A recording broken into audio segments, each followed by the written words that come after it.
Okay, y'all, so as y'all can see, this is a Clean With Me video for the week. This is Friday. As y'all know, that is preparation day for the Sabbath, and I got off early, so I said, let me go ahead and clean and tidy up the house. And y'all, I'm just doing some cleaning. So anyways, those are water bottles that I just picked up. Y'all, I am so tired, and I know I'm not the only one, where the kids always drink these water bottles. And then when you ask, whose is this? Everybody says, not me. Now, then they're all going to waste because we don't like to drink after each other. Sometimes I will make them pour the water that's in the water bottle into an actual cup and drink it, because we ain't finna keep doing that. This stuff costs. So that's what I was doing with the waters. And then I'm sweeping and stuff. And then y'all will see me scraping some stuff up off of the floor.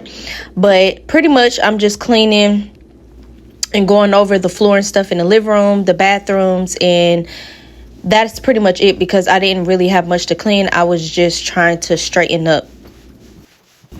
And on Monday, October 13th, I was doing my Sabbath school lesson, and it is titled The Living God of Wonders. And so I wanted to go ahead and read y'all some of what I read, because it was really good in the lesson. So it says, throughout the history of God's people, great mountains of difficulty, apparently insurmountable, have loomed up before those who were trying to carry out the purpose of heaven. Such obstacles are permitted by the Lord as a test of faith. When we are hedged about on every side, this is the time above all others to trust in God and in the power of His Spirit. The exercise of a living faith means an increase of spiritual strength and the development of an unfaltering trust. It is thus that the soul becomes a conquering power. Before the demand of faith, the obstacles placed by Satan across the pathway of the Christian will disappear, for the powers of heaven will come to his aid. Nothing shall be impossible unto you.